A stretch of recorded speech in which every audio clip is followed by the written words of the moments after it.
नमस्कार, मैं अभिषेक कुमार आप सभी का स्वागत करता हूं फोकस स्टडी विद अभी में। तो आप सभी को मेरा जय गुरु। तो आज हम लोग जो स्टार्ट करने वाले हैं, आपको जैसे दिख भी रहा होगा यहाँ पर इंटरनेशनल ऑर्गेनाइजेशन। लेकिन समझिए, जैसे कि जेपीएससी के पॉइंट ऑफ व्यू से अगर आप बात करते हैं प्री के एग्जामिनेशन में, मैंने यहाँ लिखा है प्री यानी कि पीटी। तो आपको पता होना चाहिए कि आपको एक मिसलेनियस सेक्शन है। इस मिसलेनियस सेक्शन से आपको कुल मिलाकर के 15 क्वेश्चन पूछे जाने हैं प्री में। अब ये 15 क्वेश्चन आपके बहुत सारे चैप्टर यहाँ पर आपको मेंशन किया गया है। जैसे मैं आपको कुछ डिस्कशन कर दूं, सबसे पहले आपको ह्यूमन राइट्स के बारे में पढ़ना है। नेक्स्ट आपको पूरा इन्वायरमेंट, एक तरह से पूरा का पूरा इन्वायरमेंट, क्लाइमेट चेंज के बारे में, जो भी बायोडाइवर्सिटी है उसके बारे में पढ़ना है। देन आपको पॉवर्टी के बारे में पढ़ना है। इसके बाद आपको अर्बनाइजेशन के बारे में पढ़नी है। इसके साथ साथ आपको स्पोर्ट्स के बारे में पढ़ना है, डिजास्टर मैनेजमेंट के बारे में पढ़ना है, अवार्ड सेक्शन स्टैटिक के साथ आपको करंट अफेयर जोड़ करके। इसके बाद आपको पूरा स्पोर्ट्स पढ़ना है, और जितने भी यूनाइटेड नेशंस हैं एंड जितने भी अदर ऑर्गेनाइजेशन है इंटरनेशनल लेवल पे, वो सारा चीज आपको पढ़ना। तो ये जो पार्ट आपने देखा, ये पार्ट आज हम लोग स्टार्ट कर रहे हैं। अब पिछले वर्षों की अगर कंपैरिजन अगर आप देखेंगे, अगर आपने पिछला जेपीएससी अगर आपने दिया हो या फिर क्वेश्चन पेपर देखा होगा आपने, तो 3 क्वेश्चन, जिसमें से 2 क्वेश्चन आपको स्टेटमेंट बेस्ड आपका पूछा गया है। मतलब कि आपको ऑर्गेनाइजेशन के बारे में कितनी जानकारी है उस 3 स्टेटमेंट से चेक कर लिया गया। तो इसको पढ़ेंगे भी हम लोग उसी प्रकार से। देखिए, सबसे पहले तो आज का जब सेशन हम ले रहे होंगे, तो आज का सेशन में अगर देखा जाए तो मैंने कंटेंट तो पूरा रेडी कर रखा। जैसे कि आप कंटेंट देखेंगे तो कंटेंट तो भाई सारा ऑर्गेनाइजेशन का आपको मिल जाएगा बड़े ही शानदार वे में। लेकिन इससे काम नहीं चलेगा, ये कल से हम लोग इस पे फोकस करेंगे।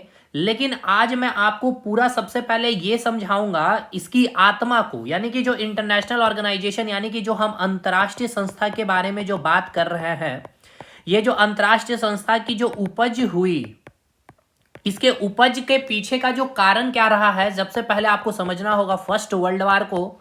इसके बाद आपको पढ़ना होगा सेकेंड वर्ल्ड वार के बारे। जब आप सेकेंड वर्ल्ड वार के पढ़ रहे होंगे, तो जिसमें आप जर्मनी के बारे में पूरा चीज का डिस्कशन कर रहे होंगे, और जिसमें आपको हिटलर के बारे भी जानकारी होनी चाहिए कि आखिर अंतर्राष्ट्रीय संस्था यानी कि जो इंटरनेशनल ऑर्गेनाइजेशन के बारे आप जब पढ़ रहे हैं, तो जो आपका फर्स्ट वर्ल्ड वार हुआ, इसी फर्स्ट वर्ल्ड वार की समाप्ति के बाद सबसे पहली संस्था बनी थी राष्ट्र संघ अंतर्राष्ट्रीय लेवल पे। यानी कि जो इंटरनेशनल लेवल पे सारी देश को कोऑर्डिनेट करने के लिए, यानी कि विश्व में शांति बनाए रखे, कोई भी पहला जो वर्ल्ड वार हुआ उस प्रकार से दूसरी वर्ल्ड वार ना हो, उसके लिए हमने एक ऑर्गेनाइजेशन संस्था बनाई थी जिसका नाम था 1920 में राष्ट्र संघ। लेकिन वो पूरी तरह से फेलियर हुआ। सेकेंड वर्ल्ड वार हुआ, जिसमें जर्मनी की कहानी सुनेंगे, हिटलर के बारे जानेंगे, तब आपको समझ में आएगा संयुक्त राष्ट्र संघ की जो हम बात करते हैं उसके बारे में। तो ये सब सारी चीजें पढ़ेंगे। अब देखिए, इसमें आपको पूरा इतना मैं आपको दे दूंगा कि अगर आप मेंस के लिए भी, खास करके अगर बीपीएससी का पेपर दे रहे होंगे, तो वहां पे आपको पूछा जा सकता है और पूछा गया भी है। क्या पूछा गया है सर? तो आपको वहां पे पूछा गया है कि जो फर्स्ट वर्ल्ड वार हुआ है, ठीक है ना, फर्स्ट वर्ल्ड वार के कारण को बतलाइए या उसके परिणाम को लिखिए। सेकेंड वर्ल्ड वार के कारण को लिखिए या उसके परिणाम को लिखिए। तो उसमें बहुत हेल्प मिलेगी, जो भी चीजें मैं अभी आपको बतलाऊंगा, जो भी चीजें डिस्कशन करूंगा, ठीक है। यानी सबसे पहले आपको यह समझ में आ गया कि चैप्टर क्या है, हम लोगों का मिसलेनियस सेक्शन कवर कर रहे हैं, और ये काफी इंपॉर्टेंट हो जाता है 15 क्वेश्चन। और यहां से आप बिल्कुल डुएबल है कि कम से कम 11 से 12 क्वेश्चन आप सही करके आ पाएंगे। क्योंकि देखिए, पेपर 2 तो काफी इंपॉर्टेंट है, झारखंड जीके, जहां से 100 क्वेश्चन पेपर 2 में और 10 क्वेश्चन यानी 110 क्वेश्चन। और जो उमेश सर, जो आप गांधी सर के नाम से जानते हैं, 3 बार जेपीएससी क्वालिफाई करने के बाद आपको वो कंटेंट, अपना कंटेंट एकदम अपडेटेड करके और चीजों को समझाते हुए मैप के थ्रू, और मैं भी उनमें जो सर को हो रहा है कि मैं और भी चीजें उनको इंक्लूड करवा सकूं, जितना भी हो सके आपको दिलवा सकूं खोटा के लिए, मेंस के लिए।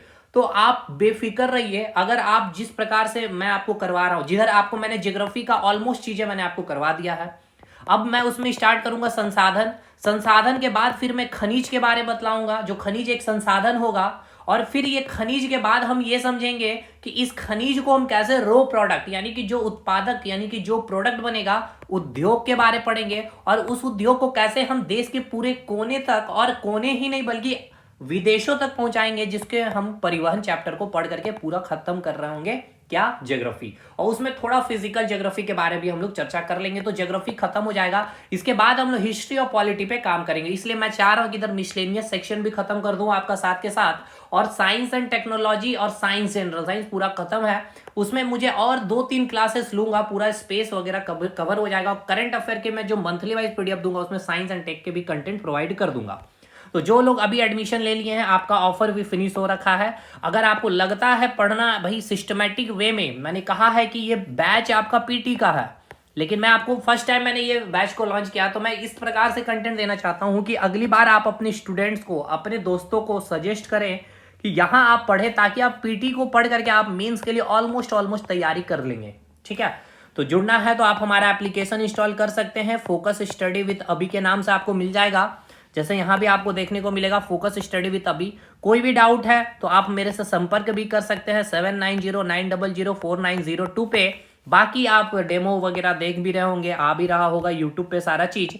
तो चलिए हम लोग आज स्टार्ट करते हैं, इंटरनेशनल ऑर्गेनाइजेशन के बारे समझते हैं हर एक चीज को। देखिए, अब सबसे पहले आपको भाई देखिए, ये मैंने कहा ना कि यूपीएससी लेवल तक की मैं आपको आज चीजों को बहुत बखूबी से समझाने वाला हूं।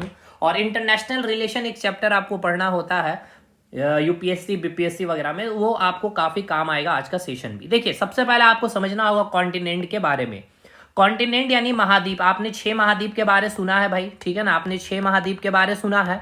6 महाद्वीप में कौन कौन से महाद्वीप के बारे आपने सुना है? तो सबसे पहले आपने एशिया के बारे सुना है, इसके बाद आपने अफ्रीका के बारे सुना होगा, इसके बाद आपने ऑस्ट्रेलिया के बारे सुना होगा, देन आपने किसके बारे सुना है? तो उत्तरी अमेरिका के बारे सुना होगा, दक्षिणी अमेरिका के बारे सुना होगा, और यूरोप के बारे सुना। तो अब मैं सुनाना नहीं चाहता हूं, मैं इसको दिखाना चाहता हूं कि आपके माइंड में भी ये मैप जैसा बना हुआ है ना, वो मैप आपके माइंड में घूमे।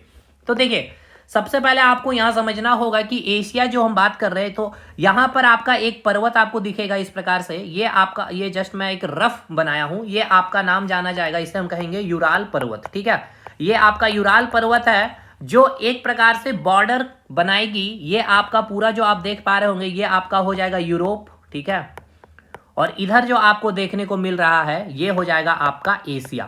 यानी यूरोप और एशिया को जो बांटने वाला, जो अगर बाउंड्री का जो काम कर रहा है, वो कौन है? तो यूराल पर्वत है। तो समझ में आ गया मैप में कि एशिया कहाँ है। ये हो गया आपका पूरा का पूरा, ये एशिया हो गया। और अगर बात कर ले यूरोप की, तो ये आपकी पूरी यूरोप हो गई। यानी 2 कॉन्टिनेंट क्लियर है सर।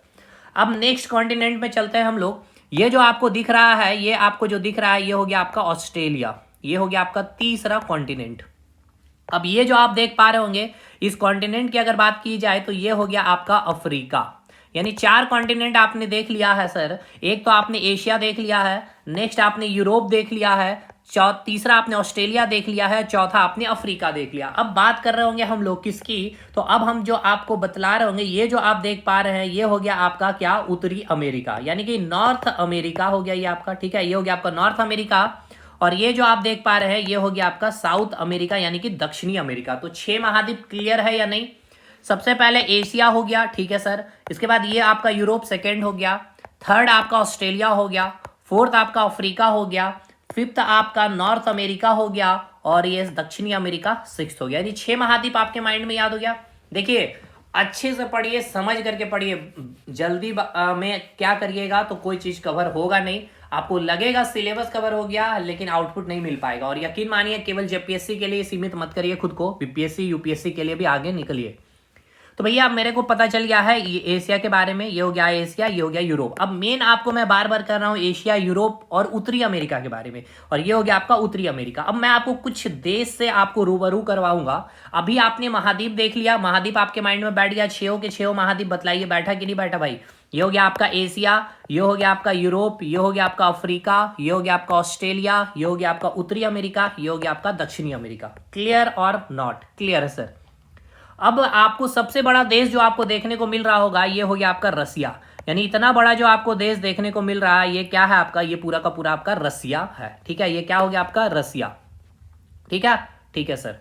रसिया के बाद आपको यहां पे देखने को मिलेगा अमेरिका, यानी कि यूनाइटेड स्टेट ऑफ अमेरिका, जिसे हम यूएसए कहते हैं ना। ये हो गया आपका यूएसए, यानी कि ये हो गया आपका उत्तरी अमेरिका। उत्तरी अमेरिका महाद्वीप में स्थित है आपका क्या? अमेरिका। ठीक है, जो आप अमेरिका अमेरिका चिल्ला रहे होते हैं ना, ये हो गया, आप देख पा रहे होंगे, ये हो गया आपका क्या, यूनाइटेड स्टेट ऑफ अमेरिका। इसके जस्ट ऊपर कनाडा हो गया और इसके जस्ट नीचे आपका क्या हो गया, मैक्सिको। तो आपको मेनली अभी आपको अमेरिका को पहचानना है। अमेरिका आपने पहचान लिया है, रसिया आपने पहचान लिया है। कोई दिक्कत है रसिया के साथ? कोई दिक्कत नहीं है सर, यानी 2 कंट्री हमने बहुत अच्छे से देख लिया है सर। अब मैं और भी कुछ कंट्री आपको दिखलाना चाहूंगा, थोड़ा सा मैं इसे पहले जूम कर लूं ताकि चीजें और भी अच्छे से आपको मैं समझा पाऊंगा। चलिए भाई, तो अब ये आपको हिस्ट्री में काफी काम आएगा, जो मैं अभी आपके साथ करवा रहा हूँ, जो मैं आपको दिखला रहा हूँ ना, आपको समझ में आएगा जब हिस्ट्री आप पढ़ रहे होंगे, मेरे साथ पढ़ भी रहे आप। देखिए, अब आपको कुछ कंट्री दिखलाना चाहूंगा। सबसे पहले आपको देखना है फ्रांस को, ठीक है, ये आपका रहा, मैं आपको दिखला रहा हूँ। ये हो गया आपका फ्रांस, ठीक है।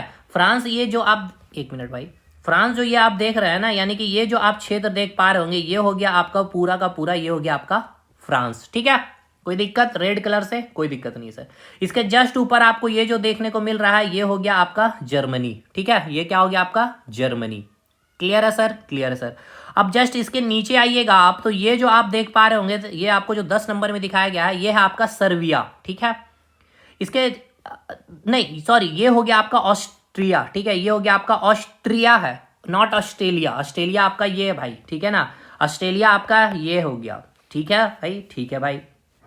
अब इसके बाद हमें चलना है यहाँ पे, अब हमें एक सर्बिया कंट्री के बारे में आपको मुझे बतलाना है। तो जो आपको यहाँ पे दिख रहा है, मैं कलर चेंज करके बतलाऊं, ये जो आपको दिख रहा है, ये हो गया आपका सर्बिया, ठीक है। ये हो गया आपका सर्बिया। ध्यान से देखना है, क्योंकि फर्स्ट वर्ल्ड वार के पास जब मैं ले जाऊंगा तो सर्बिया देश के बारे में आपका नाम यूज करूंगा। और जो 7वें नंबर में जो आपको देख रहा है ना, ये हो गया बोस्निया, ठीक है। ये हो गया आपका बोस्निया। 7वें नंबर में आप जो देखेंगे, ये हो गया आपका बोस्निया, ठीक है। ये हो गया आपका बोस्निया, ये हो गया आपका बोस्निया। अब देखिए, पुर्तगाली जो भारत आए थे ट्रेड करने के लिए, ये जो आपको येलो कलर से जो दिख रहा है, ये हो गया आपका पुर्तगाल। और ये आपको जो दिख रहा है, ये हो गया आपका पूरा का पूरा स्पेन। मैं आपको फिर से रिकॉल करवा रहा हूँ कहाँ कहाँ कौन कौन सा कंट्री है, बहुत इंपॉर्टेंट चीज मैं आपको करवा रहा हूँ। एक इटली को भी आप देख लीजिएगा, ये जो आपको दिख रहा है, ये आपका जो हो गया, ये आपका पूरा इटली हो गया, ठीक है। ये आपका क्या हो गया, इटली हो गया, ठीक है। देखिए, सबसे पहले आपको मैंने बताया किसके बारे, ये हो गया आपका फ्रांस, ठीक है सर। इसके बाद ये हो गया आपका जर्मनी, ठीक है सर। इसके बाद मैंने आपको बताया, ये हो गया सर सर्बिया। इसको मैं हटा रहा हूँ ये कलर, यानी ये हो गया आपका क्या, सर्बिया हो गया, ठीक है सर। ये आपका सर्बिया हो गया, ये वाला कंट्री जो हो गया सर्बिया हो गया। ये आपका बोस्निया हो गया, ठीक है सर। ये आपका इटली हो गया सर, ये आपका क्या हो गया, इटली हो गया। इसके बाद और मैंने क्या बताया, ये आपका क्या हो गया, ऑस्ट्रिया हो गया। इतना आपको कंट्री माइंड में लेकर के चलना। नेक्स्ट आपको माइंड में और भी लेकर चलना, ये आपको दिख भी रहा होगा, तुर्की इंडिया से काफी करीब है। ये तो आपको पता है ना भाई, ये हम लोगों का क्या है, भारत। और ये चोर कंट्री पाकिस्तान। बाकी पाकिस्तान के बारे में हमें बात करनी भी नहीं है। बाकी यहां तक आपको पूरा कंट्री याद हुआ। मैं अब फिर से इसको हटा रहा हूं और मैं आपसे पूछते चल रहा हूं हर एक कंट्री के बारे में, ताकि ये एकदम माइंड में बैठना। अच्छा, इंग्लैंड नहीं दिखाया भाई, अंग्रेज जो हम लोगों के ऊपर शासन किया, ये जो आप देख पा रहे होंगे, ये जो हो गया आपका यूनाइटेड किंगडम, वही आपका इंग्लैंड हो गया, ठीक है। ठीक है सर, यहां तक चीजें क्लियर है। चलिए एक एक करके बात करते हैं। सबसे पहले मैं आपको बतलाऊंगा किसके बारे, फ्रांस के बारे। ये हो गया आपका फ्रांस। इसके जस्ट ऊपर क्या हो गया सर, ये हो गया आपका जर्मनी। अब इसके जस्ट ऊपर ये क्या हो गया, पोलैंड। ये मैंने नहीं बताया था, शायद यहाँ पे आपको दिख भी रहा होगा, लिखा हुआ भी आपका, ये रहा आपका पोलैंड, ठीक है। तो ये आपका क्या हो गया, ये आपका पोलैंड हो गया। ये आपका क्या हो गया, जर्मनी हो गया सर। और इसके बाद ये क्या हो गया, आपका फ्रांस हो गया सर। क्लियर है सर। उसके बाद ये जो आप देख पा रहे होंगे 11 नंबर, और ये हो गया 7 नंबर। 11 नंबर मैंने क्या बताया आपको, 11 नंबर मैंने क्या बतलाया था भाई, 11 नंबर में क्या बतलाया था मैंने, 11 नंबर में आपको मैंने बतलाया था, 11 नंबर नहीं था, 10वां नंबर में था ऑस्ट्रिया, और 12 नंबर में था सर्बिया, ठीक है ना। तो 10 और 12 हमें लेके चलना है, ठीक है। 10 और 12 लेकर के चलना। ये हो गया आपका पोलैंड, ठीक है। ये हो गया आपका 10 नंबर में, ये हो गया आपका ऑस्ट्रिया, ठीक है। ये हो गया आपका ऑस्ट्रिया। और 12 नंबर ये जो आप कंट्री देख रहे हैं, ये है आपका सर्बिया, ठीक है। ये क्या हो गया आपका सर्बिया। और 7 नंबर में जो हो गया, ये आपका बोस्निया हो गया। और आपको मैंने फिर एक बताया इटली के बारे में। तो देखिए, आपको अगर इटली नहीं यहाँ पे दिख रहा अच्छे से ना, तो मैं आपको दिखलाता हूँ। देखिए, ये जो आप देख पा रहे होंगे, मैं कलर चेंज कर रहा हूँ। देखिए, ये आपको जो दिख रहा है, आपके पास एटलस मैप भी होगा तो आप देखेंगे, ये हो गया आपका इटली, ठीक है। ये हो गया आपका इटली। अब आपको पूरा याद हो गया होगा। अब देखिए, इटली को अच्छे से मैं हटा दिया हूँ, यहाँ पे मैं दिखला रहा हूँ इटली को। ये जो आप देख पा रहे होंगे, ये हो गया आपका इटली, ठीक है। और यहाँ पे इटली की राजधानी रोम भी है, यहाँ पे देखिए लिखा हुआ भी है इटली। देखिए, ये रहा इटली, ठीक। क्लियर है। इधर आपको रसिया क्लियर है, इधर आपका इंडिया हो गया, ये आपका तुर्की हो गया। इधर आपको जो दिख रहा है ये आपका चाइना हो गया, और इसके बाद आपको मैं और कंट्री को दिखलाऊं तो ये आपको जापान पता है, ये छोटा सा कंट्री है जो दिख रहा है, ये जापान छोटा सा है लेकिन अमेरिका को पता है, पानी पिला के रखा था। ये आपका क्या हो गया, अमेरिका हो गया। और इसके बाद आपको एक ऑस्ट्रेलिया पता चल गया है। बाकी ये इतने कंट्री आपको याद रखने हैं माइंड में। ये आपका अमेरिका हो गया, ये आप जो देख रहे हैं ये नॉर्वे हो गया, ये आपका स्वीडन हो गया, ये आपका फिनलैंड हो गया। बस इतना आपसे का काम हो जाएगा यहाँ पे, ठीक है। चलिए, यानी अब यहां तक चीजें आपको समझ में आ रहा है कि अगर मैं आपको जर्मनी बोल रहा हूं तो आपके माइंड में चल रहा है कि यूरोप कॉन्टिनेंट की बात हो रही है सर। यहां जर्मनी है, जर्मनी से ऊपर पोलैंड है, पोलैंड और जर्मनी के नीचे फ्रांस है, इधर पुर्तगाल हो गया और उसके नीचे स्पेन हो गया, इधर आपका इटली हो गया। उसके बाद अगर आप देखेंगे तो 10 नंबर, सॉरी हाँ 10 नंबर ये जो था आपका ऑस्ट्रिया था, और 12 नंबर में सर्बिया है, 7 नंबर में आपका बोस्निया है, और ये आपका इटली हो गया। इधर आपका तुर्की हो गया। इतना समझ में आ रहा है सर, तुर्की इटली समझ में आ रहा है, सर्बिया समझ में आ रहा है सर। उसके बाद मुझे ऑस्ट्रिया समझ में आ रहा है, पोलैंड समझ में आ रहा है, जर्मनी समझ में आ रहा है, फ्रांस समझ में आ रहा है, और आपको बोस्निया समझ में आ रहा है, इटली समझ में आ रहा है, और यूनाइटेड किंगडम समझ में आ रहा है। ये आपका नॉर्वे हो गया, ये आपका स्वीडन हो गया। इतना मुझे सर समझ में आ रहा है बिल्कुल कि कहाँ कहाँ आप देश का नाम ले रहे हैं। हाँ जी बिल्कुल, आपको आना भी चाहिए क्योंकि मैंने पूरा चीज आपको माइंड में दे दिया। देखिए, बात है 1870 की, ठीक है। 1870 की जब हम बात कर रहे होंगे, ठीक है ना, 1870 की जब हम बात कर रहे होंगे तो इस समय जैसे अभी अगर आप बात कर ले 2024 की, ठीक है, अभी पावरफुल कंट्री में अगर देखा जाए, मतलब जिसके खांसने से सारे देश खांसना शुरू कर दे, जिसके मार्केट गिरने से सारे देश की शेयर मार्केट पर इंपैक्ट देखने को मिल जाए, वो देश कौन है, अमेरिका, ठीक है। अभी चाइना भी धीरे धीरे इसके बराबरी में आ रहा है, लेकिन अभी मोस्ट पावरफुल कंट्री का नाम लिया जाए तो कौन है, अमेरिका। उसी प्रकार 1870 में जब बात किया जाएगा तो 1870 में पूरे विश्व में अगर बात किया जाए मोस्ट पावरफुल कंट्री जो थी आपकी फ्रांस थी। कौन थी आपकी, फ्रांस थी। फ्रांस समझ में आ रहा है, ये रहा आपका फ्रांस। देखिए इसलिए मैंने आपको मैप दिखाया, ये हो गया आपका पूरा का पूरा फ्रांस।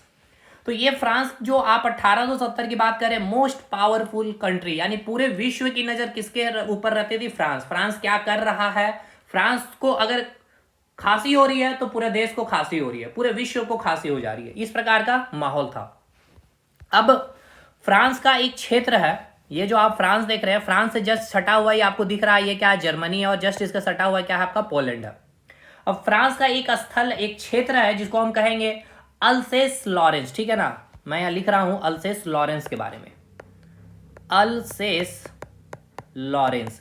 अब ये जो क्षेत्र है ना, अल्सेस लॉरेंस क्षेत्र जो है, इस राज्य पर जर्मनी ने क्या किया, अपना अधिकार कर लिया, ठीक है। क्या किया, इसने अपना अधिकार कर लिया। अल्सेस लॉरेंस जो क्षेत्र है उस पर क्या कर लिया, जर्मनी ने अपना अधिकार कर लिया। यानी जो आप ये जर्मनी को जो देख रहे हैं, फ्रांस का ये जो क्षेत्र है, अल्सेस लॉरेंस का जो क्षेत्र है, उस पर क्या किया, जर्मनी ने अपना अधिकार कर लिया, ठीक है। अब सिंपल सी बात है, आप मेरे कोई क्षेत्र पे अगर आप अपना, मेरे जमीन को आप अपना अगर ले लेते हैं तो अब भाई सिंपल सी बात है, युद्ध होगी, लड़ाई होगी। तो आपने क्या किया, यानी ये जर्मनी ने क्या किया, अंदर ही अंदर, ठीक है ना, अंदर ही अंदर क्या करने लगा, इसने इस इटली के साथ, ठीक है, और ये जो आपको मैंने दिखाया आपको ऑस्ट्रिया, यानी 10वें स्थान पे जो आपको ऑस्ट्रिया दिख रहा है, इसने तीनों मिलकर के दोस्ती कर ली, ठीक है। और ये जो दोस्ती की, इसको कहा गया त्रिगुट। इसको क्या कहा गया, त्रिगुट, यानी कि ट्रिपल अलायंस। इसको क्या कहा गया, ट्रिपल अलायंस कहा गया। मतलब ये कि ट्रिपल अलायंस का मतलब समझ में आ रहा है, इसमें कौन कौन सा कंट्री है, आपका जर्मनी हो गया, इटली हो गया, और कौन हो गया, आपका ऑस्ट्रिया हो गया। अब ये अंदर ही अंदर ही अंदर, ठीक है ना, अंदर ही अंदर क्या करने लगा, इसने अपना एक त्रिगुट, एक गुट बना लिया है, जर्मनी इटली ऑस्ट्रिया को। अगर कोई जर्मनी पे आक्रमण करेगा तो इटली की सेना, ऑस्ट्रिया की सेना उस पर आक्रमण करेगी। अगर इटली पे कोई आक्रमण करेगा तो जर्मनी की सेना, ऑस्ट्रिया की सेना उस पर आक्रमण करेगी। उसी प्रकार ऑस्ट्रिया के ऊपर अगर कोई आक्रमण करेगा तो जर्मनी की सेना और इटली की सेना भी उस पर आक्रमण करेगी। जैसे कि नाटो, अगर नाटो में से कोई भी नाटो का जो सदस्य है उस पर कोई आक्रमण करता है तो वो सारे देश नाटो क्या करेंगे, उसके ऊपर आक्रमण करेंगे। उसी प्रकार ये एक अंदर ही अंदर क्या हुआ, एक अपनी गुट का निर्माण हो गया। क्लियर है, यहां तक कोई दिक्कत है, यहां तक सर कोई दिक्कत नहीं है। अब ये जो त्रिगुट, जो आपका जो त्रिगुट आपसे पूछा जाएगा, त्रिगुट में सम्मिलित जो देश है, ये नाम आपको पहले याद रखना, कौन कौन सा, जर्मनी, इटली और ऑस्ट्रिया।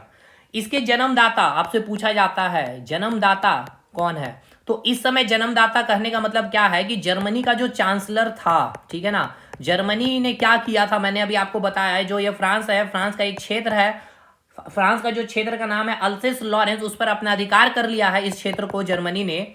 और उस समय जर्मनी का चांसलर कौन था? जर्मनी का चांसलर कौन था? बिस्मार्क था।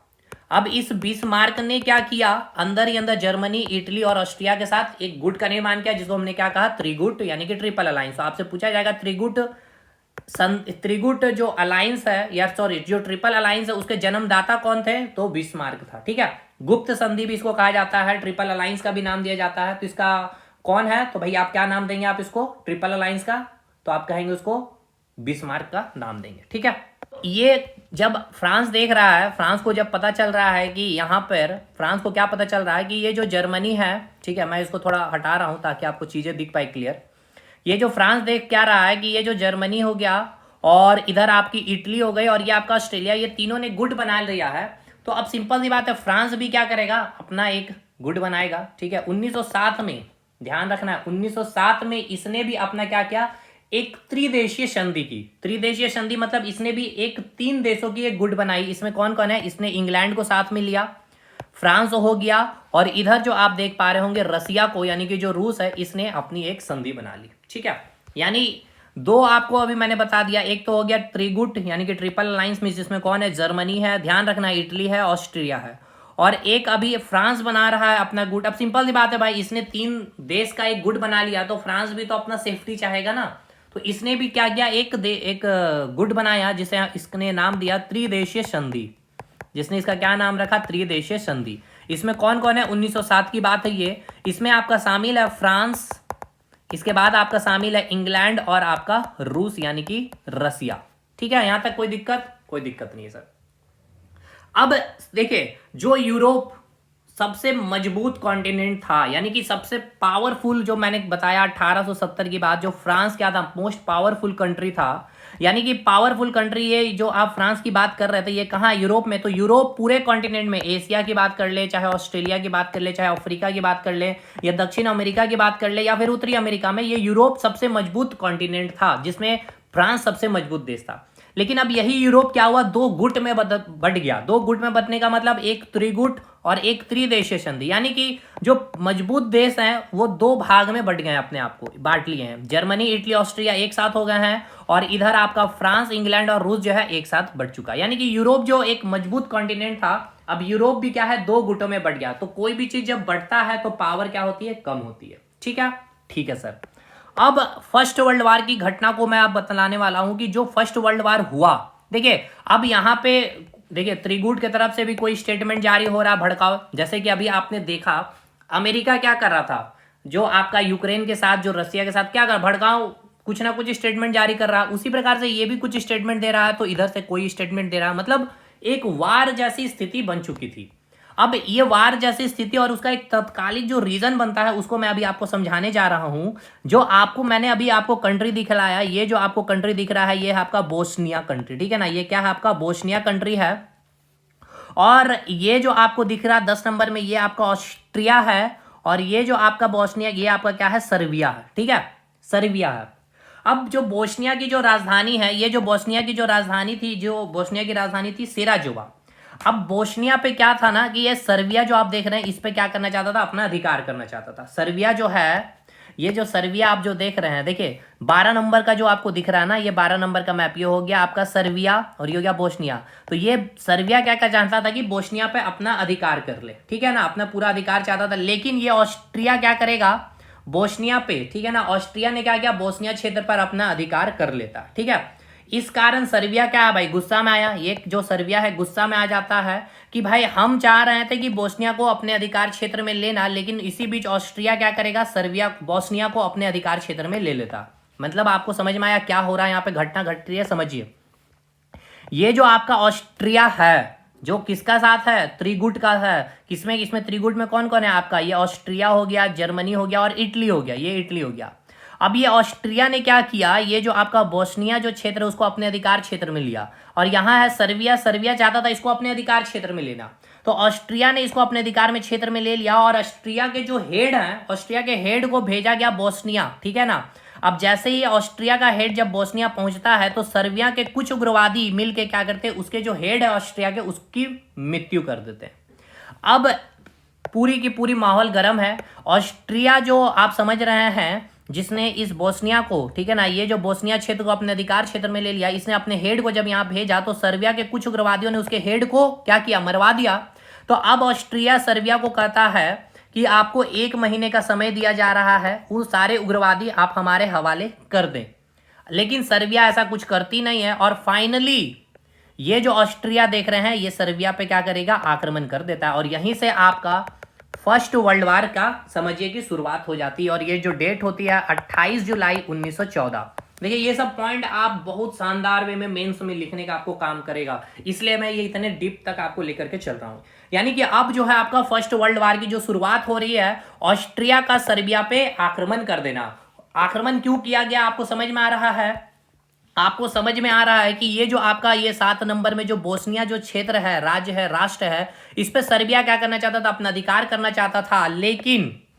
लेकिन ये जो ऑस्ट्रिया है क्या करता है, इस पे अपना अधिकार कर लेता है और अपने हेड को जब यहां भेजता है तो इसका जो सर्बिया के कुछ उग्रवादी उसके हेड प्रमुख जो ऑस्ट्रिया, उसकी मृत्यु करवा देते हैं, जिसके फलस्वरूप ऑस्ट्रिया जो है, ठीक है ना, ऑस्ट्रिया जो है सर्बिया को 1 महीने का समय देता है और वो सारे उग्रवादियों को ऑस्ट्रिया के हवाले करने को कहता है, लेकिन वो ऐसा नहीं करता है। और फाइनली क्या करेगा ये ऑस्ट्रिया क्या करता है, इस सर्बिया के ऊपर क्या करेगा, आक्रमण करेगा और पूरा सर्बिया को अपने क्षेत्र अधिकार में ले लेता है। ठीक है, यहां तक चीजें क्लियर है। देखिए अब माहौल देखिए कैसे गर्म हो रहा है। इधर अब ऑस्ट्रिया पूरा गर्म हो चुका है, किसके ऊपर, सर्बिया को क्षेत्र को पूरा अपने अधिकार क्षेत्र में ले लिया है। इधर आपका बोस्निया को अपने अधिकार क्षेत्र में ले लिया है, ठीक है, ऑस्ट्रिया।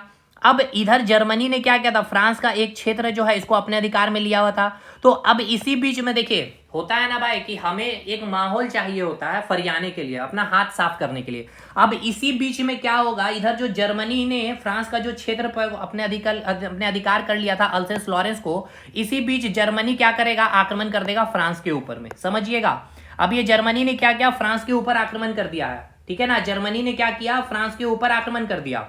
अब इधर जब ऑस्ट्रिया ने क्या किया, सर्बिया के ऊपर आक्रमण कर दिया, ये सर्बिया ने क्या किया, रूस से मदद मांगा, रूस ने मदद नहीं दिया इसको, ठीक है। अब जर्मनी इधर क्या किया, अपना हाथ साफ करने के लिए, क्योंकि इसका जो अल्सेस लॉरेंस वाला क्षेत्र को फ्रांस के अधिकार क्षेत्र को अपने अधीन कर लिया था, तो फ्रांस बार बार इसको बोल रहा था कि आप हमारे जो अल्सेस लॉरेंस जो क्षेत्र को लिए वो हमारे हवाले कर दे। तो इसी गुस्सा में जर्मनी ने, और ये माहौल भी गर्म है, तो इसके ऊपर क्या कर दिया, फ्रांस के ऊपर आक्रमण कर दिया, ठीक है। तो जर्मनी ने क्या किया, फ्रांस के ऊपर आक्रमण कर दिया और रूस भी इधर से, फिर अब रूस क्या करेगा, जर्मनी के ऊपर आक्रमण कर देगा। समझिए कैसे ये घटना अब स्टार्ट हो गई है, समझिए इस चीज को। मैं यहां पे बना रहा हूं इसको, देखिए यहां पे मैं बता रहा हूं, ये हो गया आपका ऑस्ट्रिया, ठीक है, ये हो गया आपका ऑस्ट्रिया हो गया, ये हो गया बोस्निया हो गया, और ये हो गया आपका सर्बिया, ठीक है। अब ऑस्ट्रिया इसको अपने अधीन ले लिया है। अब सर्बिया ने क्या किया, ऑस्ट्रिया के हेड को मरवा दिया है, जिसके कारण ऑस्ट्रिया ने इसके ऊपर आक्रमण कर दिया है। यहां आपका क्या है, रूस है, ठीक है, ये आपका रूस है, और यहां पे आपका क्या है, जर्मनी है, और यहाँ पे क्या है, आपका फ्रांस है। अब फ्रांस का कुछ क्षेत्र पर जर्मनी ने अधीन कर रखा है, तो ये इतना माहौल गर्म है कि जर्मनी ने क्या किया, फ्रांस के ऊपर आक्रमण कर दिया, और इधर रूस क्या किया, जर्मनी के ऊपर आक्रमण कर दिया। इधर क्या है आपका इंग्लैंड है, ठीक है, इधर क्या है आपका इंग्लैंड है। यहाँ तक चीजें समझ में आ रही कि नहीं आ रही है, समझ में आ रही सर। और यहाँ पे क्या है आपका इटली है, ये हो गया आपका इटली, और ये हो गया आपका तुर्की, ठीक है, ये हो गया आपका तुर्की। यहाँ तक चीज क्लियर है। ये हो गया आपका इंडिया, और इधर हो गया America, United state of America. यहां से समझिएगा, मैप में आपको मैंने दिखा दिया, यहां पे समझ में आ रहा है इतना कि इधर आप देखिए रूस क्या कर रहा है, जर्मनी के ऊपर आक्रमण कर दिया है, और जर्मनी फ्रांस के ऊपर आक्रमण कर दिया, ठीक है। जर्मनी सबसे पहले अब क्या किया, देखिए अब जर्मनी ने क्या किया, फ्रांस को पराजित किया, पूरे फ्रांस को अपने अधीन कर दिया, पूरे फ्रांस को अपने क्षेत्र अपने अधीन कर लेता, ठीक है। देखिए फ्रांस जो सबसे मजबूत देश था, अब धीरे धीरे जर्मनी एक मजबूत पावरफुल कंट्री बन जाएगा। तो ये पूरा फ्रांस को लूटा, मतलब अपने अधीन क्षेत्र में कर लिया। 1915 में क्या करेगा, अब ये जो इंग्लैंड है, क्योंकि ये जो आप इटली को जो देख रहे हैं ना, ये जो आप इटली को देख रहे हैं, ये इटली किसके साथ है, ये इटली किसके साथ था, अभी मैंने आपको बताया था। देखिए ये इटली के बारे में मैंने अभी आपको बताया था, किसके साथ था, जर्मनी के साथ था। जर्मनी इटली ऑस्ट्रिया त्रिगुट बना के रखा था। तो अब इस इंग्लैंड ने क्या किया, इंग्लैंड को कुछ, इटली को कुछ लोभ दिया, ठीक है ना, कुछ लोभ दे करके क्या कहा कि आप हमारे अधीन, मतलब आप हमारे गुट में शामिल हो जाए। तो ये जो इटली है, ये त्रिगुट जो अलायंस यहाँ पे बना हुआ था, ट्रिपल अलायंस जो बना था, इसको छोड़ करके इस त्रिदेशीय संधि में शामिल हो जाएगा ये इटली। तो ये भी पॉइंट याद रखेगा, पूछा जाता है एग्जाम में, मेंस में या फिर ऑब्जेक्टिव में, कि कौन सा देश त्रिगुट से त्रिदेशीय संधि में शामिल हो जाता है, तो वो कौन सा है, तो इटली है। ठीक है, तो इटली क्या होगा, अब जो है इंग्लैंड फ्रांस रूस का क्या करेगा, साथ देने लगेगा 1915 के बाद। ठीक, अब इटली क्या हो गया, इंग्लैंड फ्रांस और रूस एक तरफ आ गया, यानी कि अब एक साइड में कौन कौन सा हो गया, एक साइड में आपका इधर हो गया इटली, इसके साथ है आपका रूस, इसके साथ है आपका फ्रांस, और इधर हो गया आपका एक इंग्लैंड। ठीक है, और इधर कौन हो गया है, आपका जर्मनी है। ठीक है, जर्मनी के साथ में कौन है, आपका ऑस्ट्रिया है। ठीक है, अभी कौन है, ऑस्ट्रिया है। अभी धीरे धीरे तुर्की भी आएगा। तो यहां तक चीजें क्लियर है। ठीक है, अब अभी अमेरिका फर्स्ट वर्ल्ड वार में इनडायरेक्टली है, लड़ाई में शामिल नहीं है, ये इनडायरेक्टली क्या कर रहा, फ्रांस का साथ दे रहा। ठीक है, ये अमेरिका भी चाह रहा है कि इंग्लैंड, फ्रांस और इधर जो इटली भी शामिल हो गया, और जो रूस है ये विजय हो इस फर्स्ट वर्ल्ड वार में। फर्स्ट वर्ल्ड वार छिड़ चुका है और ये चाह रहा है कि अमेरिका की फ्रांस की जीत हो और जर्मनी यहां हारे। तो अब ये बात देख पता चल गया जर्मनी को कि यहां जो अमेरिका है ये क्या कर रहा है, साथ दे रहा है किसका, फ्रांस का। ठीक है, यहां तक चीजें समझ में आ रही है। अब इसी बीच क्या होगा, ये जो आपका तुर्की जो आप देख रहे हैं ना, तो जर्मनी ने क्या किया है, ऑस्ट्रिया को तुर्की, अब तो ये तुर्की ने क्या किया, इसने सपोर्ट कर दिया किसका, जर्मनी का सपोर्ट कर दिया, यानी कि एक तरह से समझिए तो ऑस्ट्रिया का भी सपोर्ट हो रहा है कि नहीं भाई। जर्मनी ऑस्ट्रिया को किसने सपोर्ट किया, इस तुर्की, यानी कि तुर्की के कई सेना भेज दिए गए आपका जर्मनी में और ऑस्ट्रिया में। ठीक है, समझ में आ रहा ना भाई, यानी कि अब जर्मनी ऑस्ट्रिया के साथ में कौन आ गया है, एक और देश, इसके साथ में आ गया है तुर्की देश। अब तुर्की में जो हेड जो होते थे, जो तुर्की में जो मुस्लिम के जो हेड होते थे, धर्मगुरु जो होते थे, उसको क्या कहते थे, खलीफा कहते थे। क्या कहा जाता था, उसको खलीफा कहा जाता था। अब देखिए ये तुर्की के पास में ही कौन है, आपका इंडिया है।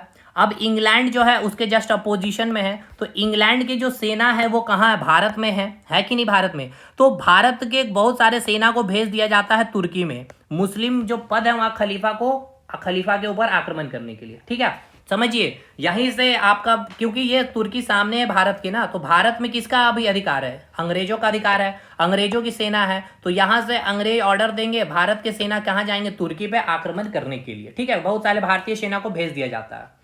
अब इधर अमेरिका क्या किया है, अंदर ही अंदर फ्रांस को साथ देने लग गया है। अब ये खबर जैसे जर्मनी को पता चलता है, तो इधर अमेरिका और यहाँ पे आपका क्या है, जापान, यहाँ जो है आपका जापान है। ठीक है, अब इधर जापान ने क्या किया, अमेरिका, अब देखिए जापान का भी खुन्नस है अमेरिका के ऊपर में, और यहाँ आपका चाइना। ठीक है, ये हो गया आपका चाइना।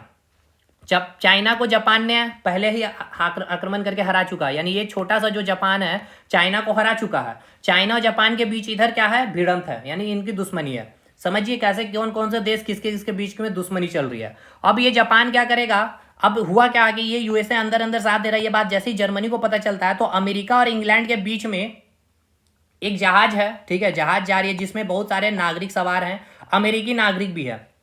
जर्मनी ने क्या किया, अपने पनडुब्बी से उस जहाज को ही उड़वा दिया, बहुत सारे नागरिक, अमेरिकी नागरिक क्या हो गए, मर गए।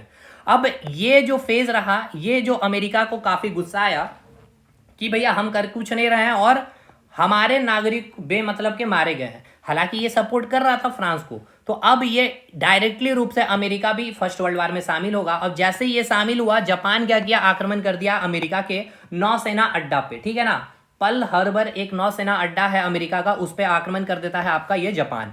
अब ये जैसे ही जापान आक्रमण कर दिया, यानी कि जापान भी देखिए फर्स्ट वर्ल्ड वार में शामिल हो गया, किसके तरफ से, जर्मनी के तरफ से। यानी जर्मनी की तरफ से कौन शामिल हो गया, साथ दे रहा है जापान। अब जापान का दुश्मन चाइना ने भी क्या किया, साथ दे दिया फर्स्ट वर्ल्ड वार में, किसका, अमेरिका का, फ्रांस का, इंग्लैंड का और इटली का, क्योंकि इटली भी अब किसको ज्वाइन कर लिया था, त्रिदेशीय संधि को। अब यहां तक चीजें समझ में आ रही है। अब बात आई 1917 में। ठीक है, अब ये जो जर्मनी है पूरे फ्रांस को अपने अधीन कर चुका था, यहां तक चीजें क्लियर है, यहां तक क्लियर है। 1917 आते आते जो रूस है, रूस में लेनिन की सत्ता आती है और लेनिन ने रूस में एक क्रांति छेड़ देता, जिसके कारण अब जर्मनी जो है अपनी सेना रूस में भेजता है, लेकिन रूस जो है हाथ उठा लेता है और एक संधि कर लेता है, वेस्टली फोस्ट संधि। ठीक है ना, जिसको बोला जाता है वेस्टली फोस्ट संधि, मतलब कि हम कोई युद्ध नहीं चाहते हैं, हम फर्स्ट वर्ल्ड से अपने आप को दूर करते हैं। तो रूस साइड हट जाएगा, अब जर्मन की सेना ये वापस इधर से वापस आ जाएगी रूस से। ठीक है, यानी रूस देखिए फर्स्ट वर्ल्ड वार से हट चुका है, यानी अब ये जो रूस है देखिए फर्स्ट वर्ल्ड वार से यहां से बाहर निकल गया। क्योंकि यहाँ पे जब लेनिन अपनी सत्ता को संभालती है और वहां रूस में ही अपनी एक क्रांति छिड़ जाती है, रूस की क्रांति जो छिड़ती है, जिसमें अब जब जर्मन की सेना रूस पे आक्रमण करने के लिए पहुंचती है तो यहाँ पे सीधा लेनिन संधि कर लेता है, वेस्टली पोस्ट की संधि, यानी अब हम जो है प्रथम विश्व युद्ध से अलग हो रहे हैं, हमें कोई युद्ध नहीं चाहिए, ठीक है। तो रूस यहां से अलग हो गया है और अमेरिका अब डायरेक्टली रूप से क्या हो गया, फर्स्ट वर्ल्ड वॉर में शामिल हो गया, ठीक है। अब अमेरिका शामिल हो चुका है। अब समझिएगा इसके बाद अब पूरा का पूरा जो मोड है आप समझिए चेंज हो गया। अब होगा क्या, सबसे पहले तुर्की पर क्या किया जाएगा, अमेरिका ने क्या किया, सबसे पहले इस तुर्की पर आक्रमण किया। तुर्की का जो मुस्लिमों का जो धर्मगुरु है, जो खलीफा, जो सबसे ऊपर पोस्ट कहा जा सकता है एक प्रकार से, खलीफा पोस्ट को क्या किया, खत्म किया गया, ठीक है। खलीफा पोस्ट को खत्म किया। जैसे ही यहाँ पे खलीफा पोस्ट खत्म हुआ तो यहाँ पे जो भारत में जो भारतीय मुस्लिम है, अब भाई सीधा से बात है, जब धर्म की बात आते हैं तो फिर समझ में आ रहा है कि आप लोग कुछ भी कर सकते हैं। तो मुस्लिम का जो धर्म गुरु हो गया एक प्रकार से, सबसे ऊपरी पोस्ट जो हो गया खलीफा पद को ही क्या किया, अमेरिका ने खत्म कर दिया। तो अब ये जो भारतीय मुस्लिम है वो क्योंकि अंग्रेज किसके साथ है, अमेरिका के साथ है, तो अंग्रेजी सेना के क्या हुए, विरुद्ध आए, वहां पे खिलाफत आंदोलन शुरू किया। और इसी समय गांधी जी ने इसका भरपूर फायदा भी उठाया, हिंदू और मुस्लिम को एक किए और खिलाफत आंदोलन किया अंग्रेजों की सेना को भगाने के लिए। ये जोड़ पा रहे हैं भारत के हिस्ट्री से भी आप। अब यहां से मुस्लिम के यहां से क्या हुआ, खिलाफत आंदोलन शुरू हुआ, तुर्की पे क्या हुआ, खलीफा पोस्ट को ही खत्म कर दिया गया, ठीक है। अब अकेले यानी कि यहां से खत्म है, ऑस्ट्रिया के भी हालत यहां पे खत्म हो गया, अब अकेले जर्मनी बच गया है। पूरी तरह से जर्मनी पे क्या किया है भाई, अपना अधिकार कर लिया अमेरिका ने, मतलब यहां से जर्मनी को शांत कर दिया गया पूरी तरह से। तो अब जब बात पहुंच गई है कब, 1918 की बात है, यानी 1918 में प्रथम विश्व युद्ध की जो क्या हुई, यहाँ पे विराम की घोषणा हुई। इस समय जर्मनी का अगर आपसे पूछ लिया जाएगा जो घोषणा की गई, देखिए बात है 11 नवंबर 1918 की, 11 नवंबर 1918 को प्रथम विश्व युद्ध की क्या हुई, विराम की घोषणा की गई। इस समय जर्मनी का आपको पूछा जाएगा जो घोषणा हुई थी उसमें जो सिग्नेचर किया गया था युद्ध विराम की, उस समय जर्मनी के चांसलर कौन थे, तो फ्रेडरिक एडवर्ड, याद रखिएगा फ्रेडरिक एडवर्ड। यानी 10 नवंबर 1918 को क्या हुआ, जर्मनी का जो चांसलर था कौन, विल्सन, वुड्रो विल्सन, वो क्या हुए, भाग गए जर्मनी से, क्योंकि उनको पता चल गया कि अभी अकेले हैं। इधर आपका अमेरिका हो गया, इधर आपका फ्रांस हो गया, इधर आपका इंग्लैंड हो गया, इधर इटली हो गया, ठीक है, और इधर आपका चाइना भी साथ दे रहा है। तो अब पूरी तरह से जर्मनी अकेले पड़ गया। तो इसका जो चांसलर है कौन है, वुड्रो विल्सन, वो भाग गए 10 नवंबर 1918 को, और 11 नवंबर 1918 को फर्स्ट वर्ल्ड वार की युद्ध विराम की घोषणा की, जिसमें सिग्नेचर कौन किया था, जर्मनी के चांसलर कौन थे, फ्रेडरिक एडवर्ड, ठीक है। ये सारा पॉइंट आपको याद रखना है, ये सब आपके एग्जाम में क्वेश्चन भी पूछा जा सकता है कि फर्स्ट वर्ल्ड वार के जो युद्ध विराम हुआ उस समय सिग्नेचर करने वाले जर्मनी के चांसलर कौन थे, तो आपको नाम याद रखना होगा, फ्रेडरिक एडवर्ड थे। यहां तक चीजें क्लियर है, बताइए क्या क्या बताया, एक बार मैं आपको फाइनली रिकॉल करवा रहा हूं। देखिए इस मैप में आएंगे, सबसे पहले हमने आपको यह बतलाया कि ये आपका क्या था, फ्रांस था, फ्रांस को हटाइए। यहाँ पे सबसे पहले आपको ऑस्ट्रिया पे ध्यान रखना है, मैं फटाफट करूंगा। ये हो गया आपका ऑस्ट्रिया, ऑस्ट्रिया ने क्या किया, बॉस्निया को अपने अधिकार में कर लिया। और यहाँ जो है सर्बिया, सर्बिया के उग्रवादियों ने जो ऑस्ट्रिया के जो हेड है उसको क्या किया, मरवा दिया। अब ऑस्ट्रिया ने क्या किया, इस सर्बिया पे आक्रमण कर दिया, और इस सर्बिया ने क्या किया था, रूस से मदद मांगी, लेकिन रूस ने मदद करने से इनकार कर दिया, और जर्मनी ने फ्रांस के ऊपर आक्रमण कर दिया। अब इसके आक्रमण के द्वारा क्या हुआ, जो जर्मनी ने फ्रांस को आक्रमण करके पूरा लूट लिया। अब फ्रांस का साथ देने वाला कौन है, इधर इंग्लैंड है आपका, इधर क्या है आपका इटली है, क्योंकि इटली को लोभ दे करके इंग्लैंड ने क्या किया, अपने अधीन कर लिया था। अमेरिका भी इनडायरेक्टली साथ दे रहा था, लेकिन फिर डायरेक्टली रूप से साथ देने लग गया। जापान किसका साथ देने लग गया, आपका जापान इधर साथ देने लग गया आपका जर्मनी का। इधर चाइना ने किसका साथ दिया, आपका चाइना ने साथ दिया अमेरिका, इंग्लैंड और आपका फ्रांस का, ठीक है।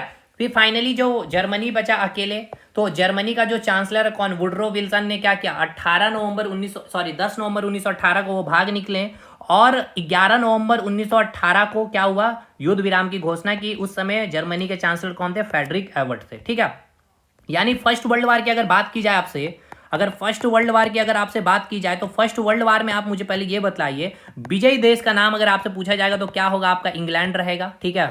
बाद में फिर आपका फ्रांस रहेगा, इसके साथ आपके अमेरिका का नाम रहेगा, एंड देन फिर कौन रहेगा, आपका इटली, ठीक है। कौन रहेगा, आपका इटली। ये 4 कंट्री विजय देश में आपका शामिल है। और हार किसकी हुई है, जर्मनी की पूरी तरह से यहाँ पे हार हुई। जर्मनी के चांसलर कौन थे, वुड्रो विल्सन भाग गए थे, और हस्ताक्षर करने वाले कौन थे, फ्रेडरिक एडवर्ड थे, ठीक है। यहाँ तक कोई दिक्कत है, कोई दिक्कत नहीं है। अब यहाँ पे अब ये लोग क्या किए हैं, एक सम्मेलन का आयोजन करेंगे, ठीक है।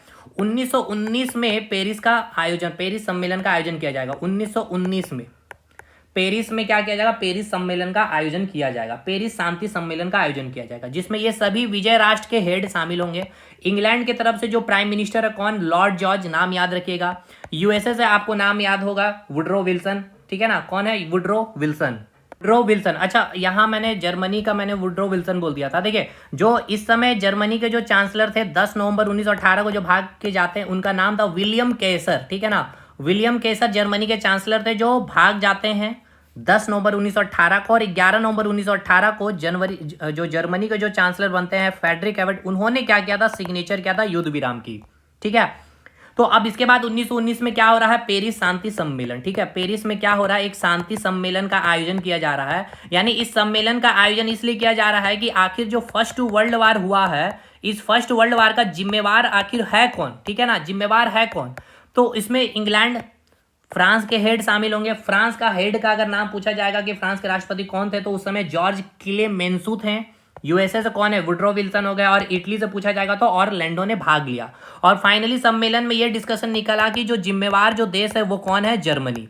तो अब फाइनली 1919 के बाद आपका 28 जून, ये याद रखना डेट के साथ, 28 जून 1919 में जर्मनी के साथ एक संधि की जाएगी जिसको कहा जाएगा वर्साई की संधि। अब ये वही वर्साई की संधि है जो एक कारण बनता है सेकेंड वर्ल्ड वार का। ये भी आप पॉइंट लिखेंगे मेंस में अगर आपसे पूछा जाएगा। अब जर्मनी के साथ एक संधि की जा रही है, कौन सी संधि, वर्साई की संधि। अब इस संधि में क्या किया गया है कि इसमें यह कहा गया है कि देखिए, ये क्या है आपका, जर्मनी हो गया, ठीक है, ये हो गया आपका फ्रांस हो गया, इधर हो गया ऑस्ट्रिया हो गया, इधर आपका इंग्लैंड हो गया, इधर आपका अमेरिका हो गया है, ठीक है, ये बोस्निया हो गया, ये आपका सर्बिया हो गया, उसका दिए आपका इटली हो गया है, ठीक है, ये आपका तुर्की हो गया। इतने कंट्री याद रखना है आपको। अब हुआ क्या, इस वर्साई की संधि में ये कहा गया कि पूरा जिम्मेवार जो है पहला वर्ल्ड वार का वो कौन है, जर्मनी है। तो इसकी भरपाई भी कौन करेगी भाई, जर्मनी। तो युद्ध में जितना भी नुकसान हुआ है, ठीक है, वो पूरा का पूरा नुकसान कौन भरेगा, जर्मनी। हालांकि जर्मनी के पास अभी उतना पैसा है नहीं कि जितना नुकसान हुआ भरपाई करे, लेकिन हाँ धीरे धीरे आगे जाकर के जो इनके कोष में पैसा आएंगे वो उससे क्या करेगा, भरपाई करेगा इस युद्ध में जो भी नुकसान हुआ, ठीक। जर्मनी ने क्या था, अल्सेस लॉरेंस क्षेत्र को अपने अधीन कर लिया, तो उसको फ्रांस ने अपने अधीन कर लिया।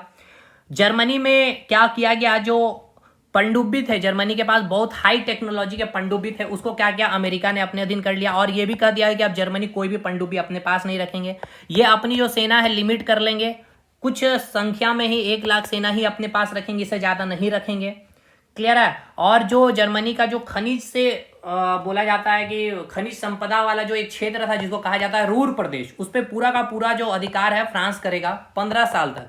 मतलब जितना भी लोहा कोयला का उत्पादन होगा वो सारा कुछ यहां से लेके फ्रांस आएगा 15 साल तक। तो ये जो वर्साई की संधि है एक प्रकार से जर्मनी की जो इकोनॉमिकली सिचुएशन कहा जाए, या एक प्रकार से कहा जाए कि ये वो संधि है जिससे जर्मनी को लूटा गया, ठीक है। तो इसका ही इंपैक्ट सेकेंड वर्ल्ड वार भी बताया जाएगा। अभी मैं आपको बताऊंगा हिटलर कैसे आएगा बाहर चीजों को लेकर के। तो ये वर्साई की संधि में और भी चीजें, और फिर ये जो ऑस्ट्रिया है ये भी इसके साथ में था, तो इसके साथ भी एक संधि हुई। ऑस्ट्रिया को भी कहा गया कि आप भी एक सीमित समय तक ही सीमित संख्या में ही आप सेना को रख सकते हैं। ऑस्ट्रिया को भी बांट दिया गया, कई देशों को अलग कर दिया गया। इधर जो आपका फिर इधर हो गया आपका ये जो आपका तुर्की है, इसके साथ सिब्र की संधि की गई, खलीफा पद को यहाँ से समाप्त कर दिया गया, ठीक है। यहां तक चीजें क्लियर हो गई कि यानी कि अब देखिए फाइनली 1919 का जो पेरिस सम्मेलन, जो शांति सम्मेलन, ये सब देखिए स्टेटमेंट बेस्ड क्वेश्चन बना है भाई आपके जेपीएससी में, इसीलिए मैं बोल रहा हूँ ये सारी बातें। 1919 में पेरिस शांति सम्मेलन में क्या हुआ, चारों जो विजय राष्ट्र थे उसके सारे हेड का नाम भी मैंने बता दिया। इंग्लैंड से कौन थे याद करिए, इंग्लैंड से मैंने लॉर्ड जॉर्ज का नाम बतलाया है, याद रखिएगा, प्राइम मिनिस्टर। यूएसए से कौन थे राष्ट्रपति, वुडरो विल्सन। फ्रांस के राष्ट्रपति कौन थे उस समय, तो फ्रांस के राष्ट्रपति जॉर्ज क्लीमेंसो। और इटली के राष्ट्रपति कौन थे, तो ऑरलैंडो ने पार्टिसिपेट किया। और उन्होंने ये किया सम्मेलन में कि इस वर्ल्ड वार के जिम्मेवार देश कौन है, तो जर्मनी को कहा। और जर्मनी के साथ क्या किया गया, वर्साई की संधि 28 जून 1919 में मैंने बता दिया कि संधि में क्या क्या रखा गया। फिर ऑस्ट्रिया के साथ संधि की गई, उस संधि का क्या नाम था, सेंट जर्मन की संधि। और फिर तुर्की के साथ कौन सी संधि हुई, सिब्र की संधि, जिसमें खलीफा पद को खत्म कर दिया गया, ठीक है यहां तक। And then finally first world war की तरह सेकेंड वर्ल्ड वार ना हो, इसके लिए क्या किया गया, अंतरराष्ट्रीय स्तर पर, ठीक है ना, अंतरराष्ट्रीय स्तर पे क्या किया गया कि पहला जो वर्ल्ड वार हुआ वैसा वर्ल्ड वार फिर से ना हो, इसके लिए एक अंतर्राष्ट्रीय स्तर पर राष्ट्र संघ की स्थापना की गई, ठीक है ना, राष्ट्र संघ की स्थापना की गई, जिसकी राजधानी, इसका हेडक्वार्टर कहाँ रखा गया, पेरिस में बनाया गया, ठीक है। यानी कि अब जो फर्स्ट वर्ल्ड वार हुआ है, ऐसी फर्स्ट वर्ल्ड वार फिर से ना हो, इसके लिए क्या किया गया भाई, इसके लिए क्या किया गया, एक राष्ट्र संघ की स्थापना की गई, राष्ट्र संघ की क्या की गई, स्थापना की गई 1920 में, जिसका हेडक्वार्टर कहाँ था, पेरिस में, ठीक है ना, फ्रांस की राजधानी पेरिस में इसका क्या किया गया, मुख्यालय बना दिया गया। फिर से इसके मुख्यालय को शिफ्ट किया गया, पेरिस से क्या किया गया, इसका जेनेवा शिफ्ट कर दिया गया। लेकिन ये जो राष्ट्र संघ की स्थापना हुई अंतर्राष्ट्रीय स्तर पे, जो इसकी ना तो इसका कोई अपना मुख्यालय था, और इसकी जो स्थापना करने वाला जो एक शामिल जो देश यूएसए है, ये तो इसका सदस्य बना, फ्रांस भी सदस्य बना, इटली सदस्य बना, लेकिन यूएसए ही इसका सदस्य नहीं बना। मतलब कि हम जेपीएससी का बैच लॉन्च कर रहे हैं, हर सब्जेक्ट के लिए टीचर है, लेकिन मैं कोई सब्जेक्ट पढ़ा ही नहीं रहा हूं, इस तरह का सिचुएशन, तो क्या ये बैच सक्सेसफुली हो पाएगा, नहीं हो पाएगा। क्योंकि अगर मैं केवल कोर्स का प्रचार प्रसार ही करूं, मैं कोई सब्जेक्ट ही नहीं पढ़ा पा रहा हूं, तो मैं कैसे कोर्स का प्रचार प्रसार कर सकता हूं या बोल सकता हूं कि आप यहां से पढ़ के तैयारी कर सकते हैं, क्योंकि अगर मेरे पास अंदर कोई एक्सपीरियंस ही नहीं रहा। उसी प्रकार यहां पे अगर राष्ट्र संघ की सदस्यता आपको लेनी थी, तो आपको अपने देश में जो सदन है, उस सदन से आपको क्या करना चाहिए, क्या करना पड़ता, तो वहां से बहुमत पास करके आपको, मतलब अपने सदन में डिस्कशन होगा कि आपको इसकी सदस्यता लेनी है। तो अमेरिका के सदन से ही ये बहुमत क्या हुआ, पास नहीं हो पाया, और अमेरिका ही इसके सदस्य नहीं बन पाए। ना ही इस राष्ट्र संघ का कोई मुख्यालय बनाया गया, ना ही कोई सचिवालय था, ना ही राष्ट्र संघ के पास कोई अपनी एक सीमित संख्या में सेना थी। और इसके बाद ये हुआ कि जो आप यहां से फिर हम अब जर्मनी के बारे में थोड़ा सा मैं आपको डिस्कशन करूंगा कि अब जो जर्मनी है, जो वर्साई की संधि के बारे में आप जो सुना आपने, जो यह मैंने आपको वर्साई की संधि के बारे में बताया कि जर्मनी को एक प्रकार से पूरी तरह से क्या किया गया, लूटा गया। 15 साल तक फ्रांस ने उसके जो रूर प्रदेश है उस पर क्या कर लिया, अपना अधिकार कर लिया। अब इसी समय जर्मनी में आपको हिटलर का नाम यहां से बाहर आएगा, ठीक है। अब ये जो राष्ट्र संघ कुछ नहीं कर रही है, कुछ नहीं कर रही है, मतलब कि फ्रांस क्या कर रहा है, इसके 15 साल तक इसको लूट रही है, राष्ट्र संघ का कोई काम नहीं है, कोई कुछ ना, जिस प्रकार से अभी अमेरिका और सॉरी जो यूक्रेन और रूस के बीच में आपका जो युद्ध आप देख रहे हैं, इधर अमेरिका को जो भड़काऊ भाषण दे रहा है, और अगर अभी संयुक्त राष्ट्र संघ चुपचाप बैठा रहे तो तीसरा वर्ल्ड वार हो जाएगा। सेम उसी प्रकार से ये राष्ट्र संघ कुछ कर ही नहीं रहे ना, क्योंकि ना तो इनके पास कोई हेडक्वार्टर है, मतलब ना इनके पास कोई सचिवालय है, ना कोई संख्या में इनके पास सेना है। अमेरिका खुद जो इसकी स्थापना करने वाला वही इसका सदस्य नहीं है। तो ये एक प्रकार से केवल दर्शक की तरह से सबका मुंह ताक रहा था, यानी मुख्य दर्शक बना हुआ था, सारे देश को केवल देख रहा था, कोई कार्य कर नहीं पाया। तो ये पूरी तरह से फेलियर हुआ, और हमें सेकेंड वर्ल्ड वार इसका देखने को मिलता है। अब ये सेकेंड वर्ल्ड वार कैसे होगा, और यहीं से फिर संयुक्त राष्ट्र संघ की स्थापना, यानी कि जो अंतरराष्ट्रीय संगठन जो चैप्टर आप पढ़ने वाले हैं, ये समझ में आएगा कि इसकी स्थापना कैसे हुई है। यानी कि अंतरराष्ट्रीय स्तर पर एक आपने संघ की स्थापना देख लिया। अब यहां से आपको मैंने क्या बताया था, सबसे पहले आपको राष्ट्र संघ की स्थापना के बारे में बतलाया। सबसे पहला अंतरराष्ट्रीय स्तर पर जो संस्था बनाई गई कब, 1920 में, इसकी राजधानी पेरिस में बनाई गई। फिर इसके शिफ्ट किया गया, इसके हेडक्वार्टर को कहाँ किया गया भाई, तो जेनेवा बोलेंगे। इस समय पूछेगा यूएसए क्या है, इसके राष्ट्रपति का नाम बताएंगे तो क्या होगा, वुडरो विल्सन।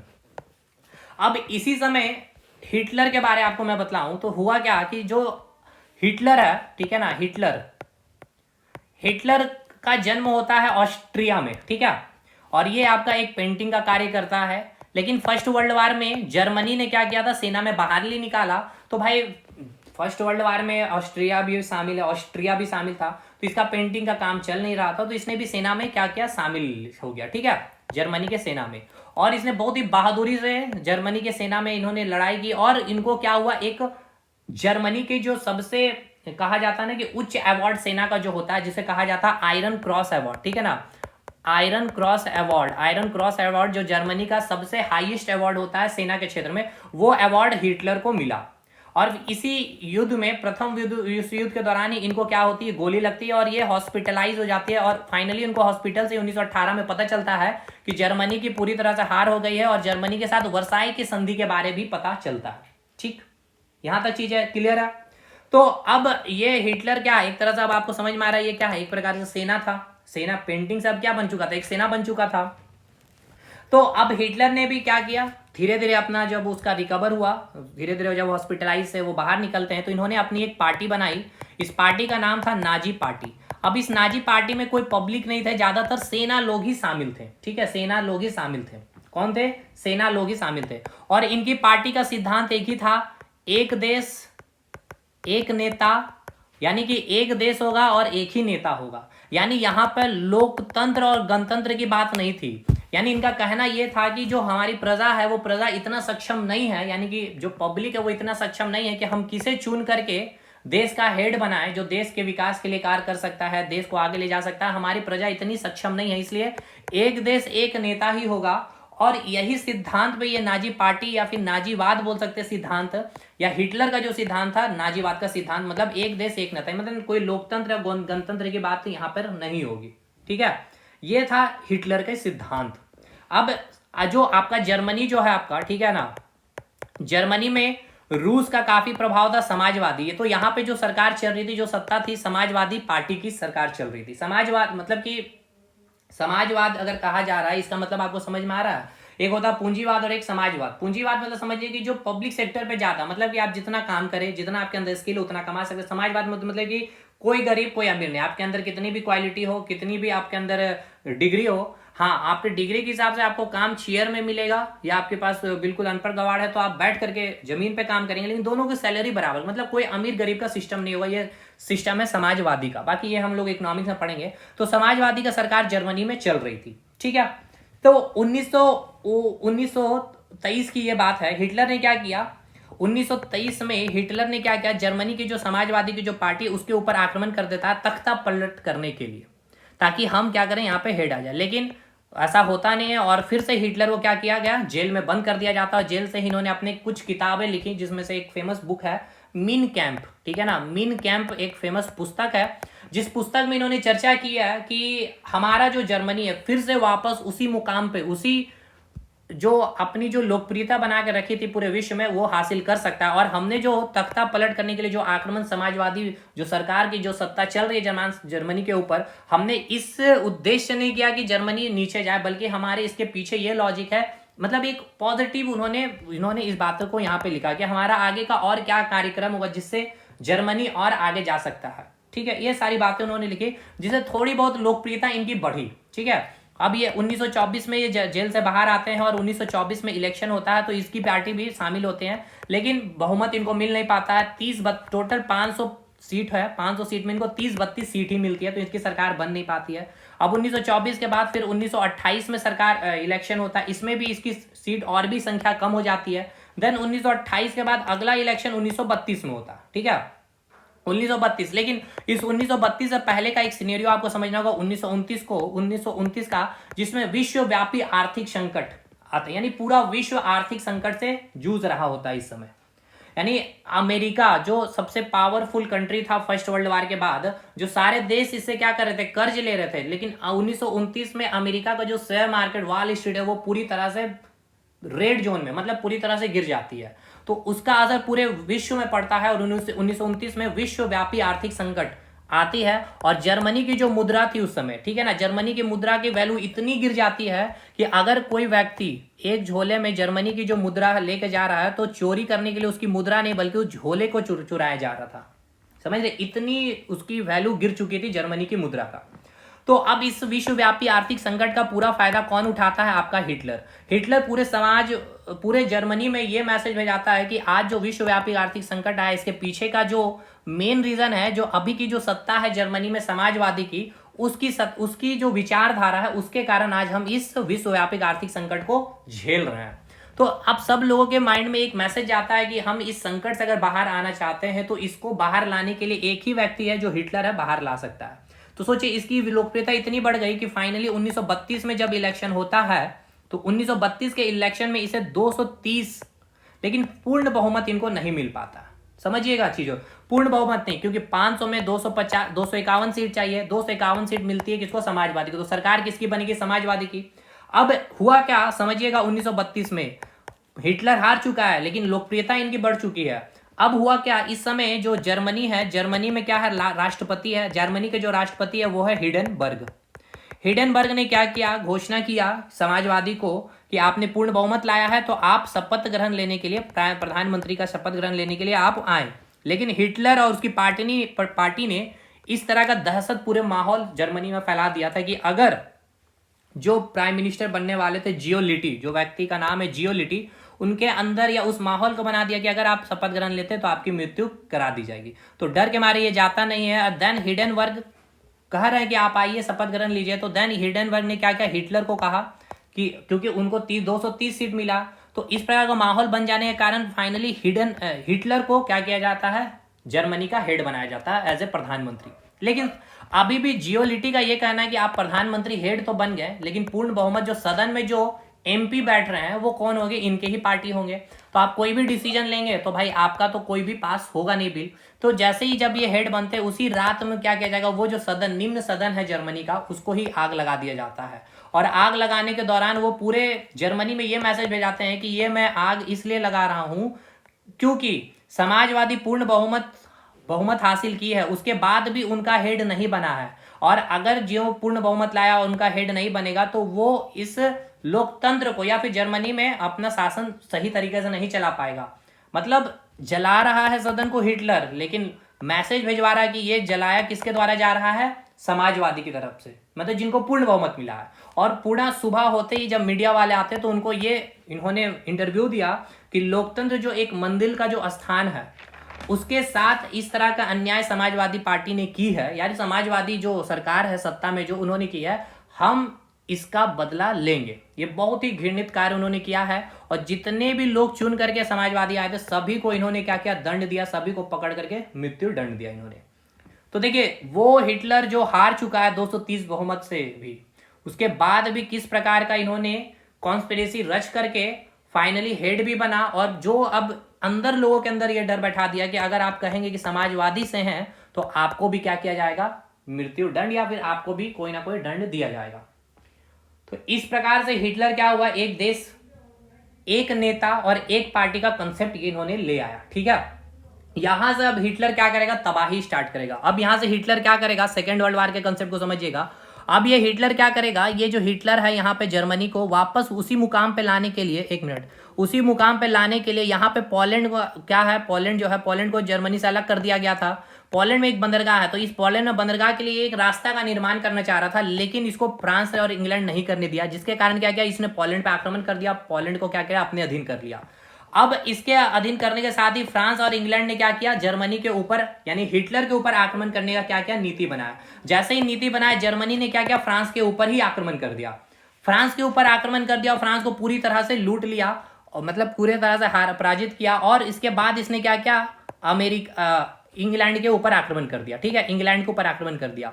मतलब अभी जर्मनी इंग्लैंड के ऊपर आक्रमण कर दिया। देखिए हिटलर किस प्रकार से अपना प्रकोप बढ़ा रहा है, जर्मनी के प्रकोप को, पोलैंड पे अपना अधिकार कर लिया, फ्रांस को अपने अधिकार कर लिया, इस इधर का कुछ कुछ क्षेत्र को अपने अधिकार कर लिया है, नॉर्वे को अपने अधीन कर लिया हिटलर ने, स्वीडन को अपने अधीन कर लिया है। अब इसने इंग्लैंड के ऊपर आक्रमण कर दिया, लेकिन अगर ये इंग्लैंड के ऊपर आक्रमण करता तो और भी मजबूत होता हिटलर, लेकिन इसने अपने साथ साथ इसने रूस के ऊपर भी आक्रमण कर दिया। तो अब ये जो है अमेरिका की नजर चल गई। अमेरिका ने देखा कि ये सही समय है कि जब अब हम भी इसके ऊपर अगर हिटलर के ऊपर आक्रमण करेंगे तो हिटलर की कुछ सेना इधर है, हिटलर की कुछ सेना इधर है, अब हिटलर की सेना कुछ इधर भी आ जाएगी मेरे से मुकाबला करने के लिए, जिससे हिटलर कमजोर पड़ेगा।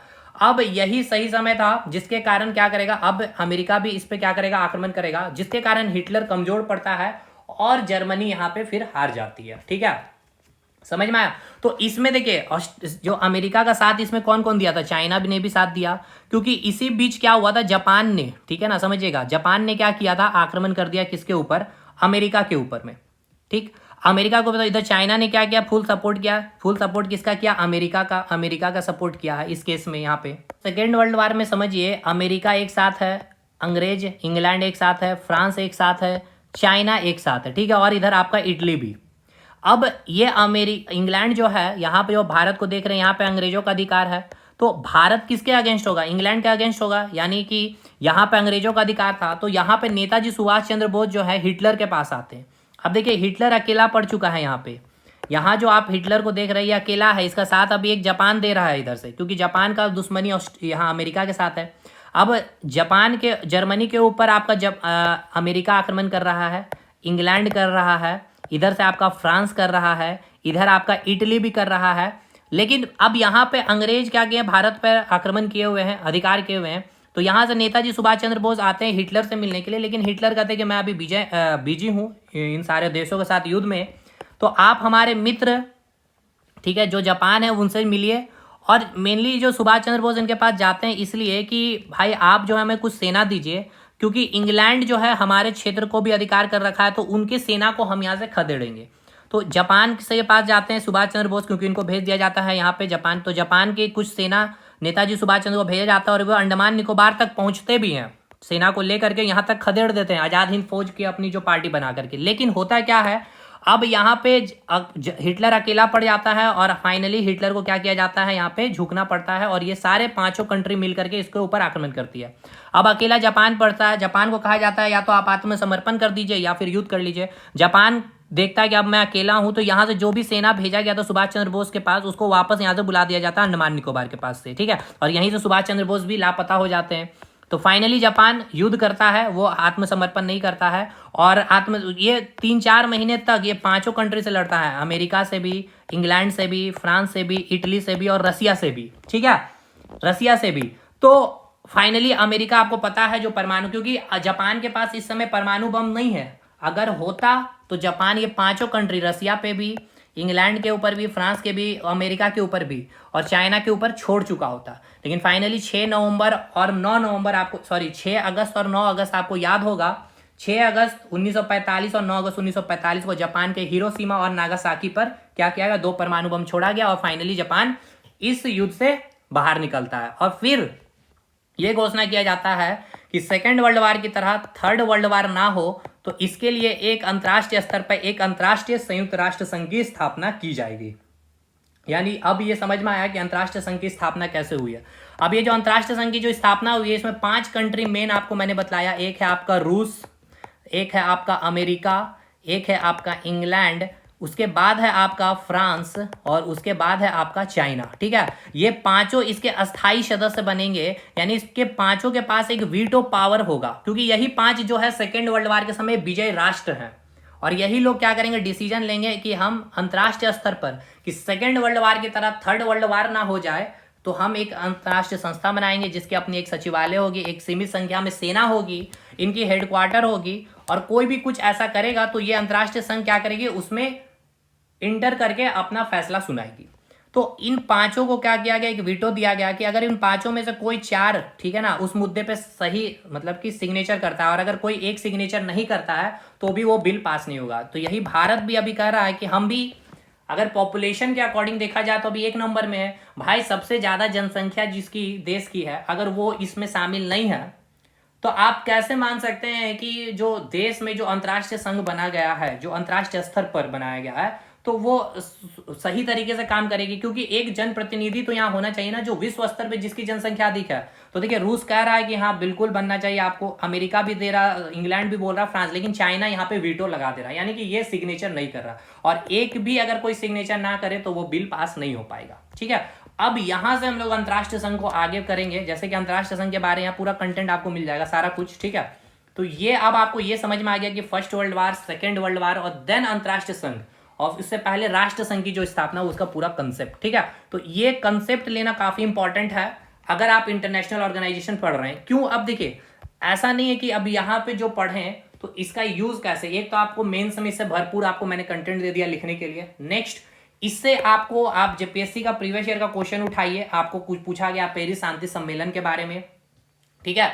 उसके बाद वर्साई की संधि जो हुई उसमें आपको पूछा गया है कि आपका फ्रांस की तरफ से या फिर अमेरिका के तरफ से कौन जो उनके राष्ट्रपति है या प्रधानमंत्री हैं इटली के, वो कौन थे वहां पे शामिल थे, सिग्नेचर किए थे। ये सारा पॉइंट आपको यहाँ से ऑब्जेक्टिव के भी पॉइंट ऑफ व्यू से और आपका मेंस के पॉइंट ऑफ व्यू से भी मिल गया। अब अगले 2 क्लास में पूरा इंटरनेशनल ऑर्गेनाइजेशन हम लोग एक एक करके पढ़ेंगे, जितने भी ऑर्गेनाइजेशन है वो सारा खत्म करेंगे, उसके बाद ये चैप्टर खत्म, मतलब 3 क्वेश्चन यहाँ से तब जाके आपका बनेगा, ठीक है। और फिर से वही बात का समय होने के कारण आपको पूरा मेंस लेवल का मैं पीटी में ही कोशिश कर रहा हूँ कि जितना हो सकता है आपको दें और मैप के थ्रू और चीज़ों को दिखा करके चीज़ों को आप समझ सके कि जापान आखिर।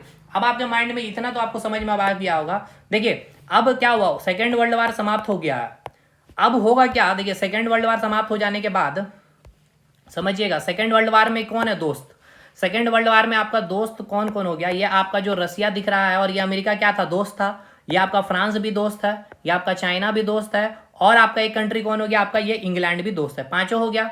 लेकिन जैसे ही सेकेंड वर्ल्ड वार समाप्त हो रहा है, अब फिर से यहाँ पे द्विध्रुवीय यानी कि 2 पावर देश यानी कि विश्व को ये दिखाना चाहेगा कि हम पावरफुल है। अब क्योंकि ये 1945 का जो समय है, इसी समय सारा देश आजाद हो रहा है। अमेरिका तो 1700 के आसपास ही आजाद हो गया, भारत भी अभी आजाद हो रहा है। तो रसिया जो अपनी विचारधारा को मानता था समाजवादी विचारधारा, चाइना भी उसी विचारधारा में चलने वाला, अमेरिका पूंजीवादी। तो अब ये अपने आप को सुप्रीमेसी, पावरफुल दिखाने के लिए कि सभी लोग समाजवादी विचारधारा पे चले ताकि इनका इकोनॉमिकल सिस्टम अधिक मजबूत हो। अब ये पूंजीवादी सिस्टम को दिखाने के लिए विचारधारा को बनाया ताकि इनका बिजनेस अच्छा चले, आर्थिक अच्छा चले। तो अब इन दोनों के बीच में होड़ लड़ गई, यानी कि अब ये दोनों एक दूसरे के दुश्मन बन गए, अमेरिका और रूस। ठीक है, समझ में आया।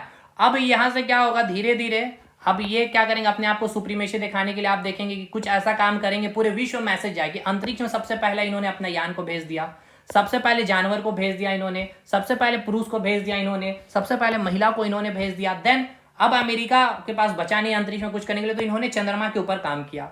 तो फिर फाइनली 1969 में जब ये चंद्रमा के पास चले गए, ये अंतरिक्ष में सब कर लिए, तब जाके भारत का इसरो का गठन हो रहा होगा, समझे। तो अब अभी अगर देखेंगे तो क्या रसिया से ज्यादा पावरफुल अब अमेरिका है अभी, लेकिन अब इधर देख रहे हैं कि धीरे धीरे ये जो चाइना है, अब चाइना और अमेरिका के बीच में युद्ध चल रहा है कि अब दो पावर सेट हो रहा है पूरे विश्व में कि अब सबकी नजर अमेरिका और चाइना पे जाए। जब से कोरोना आया, ठीक है, अब रूस को काफी साइड हट चुका है ये। तो अभी जैसे कि अभी पावरफुल अगर देखा जाए तो अमेरिका, कुछ भी हो अगर अमेरिका में हुई तो पूरा विश्व आपको इसका देखने को मिलेगा, उसका वाइब्रेशन। तो अब चाइना भी कुछ ना कुछ हद तक अभी आ रहा है, एक द्विध्रुव यानी कि दो ध्रुव बन रहा है, दो पोल बन रहा है, यानी एक चाइना की तरफ और एक अमेरिका की तरफ से। ठीक है, तो ये हो गया आपका, देखिए किस प्रकार से दोस्त अब फिर से दुश्मन बन गया। तो अब आपको समझ में आ रहा है कि कौन दोस्त कौन दुश्मन, ये इंटरनेशनल रिलेशन चैप्टर है काफी। चलिए इस वीडियो को यहाँ एंड करते हैं। सेकंड क्लास अभी तीसरा 3 और 2 क्लास होगा, इंटरनेशनल ऑर्गेनाइजेशन फिनिश हो जाएगा। ठीक है, मिलता है नेक्स्ट वीडियो में हम लोग, तब तक के लिए धन्यवाद।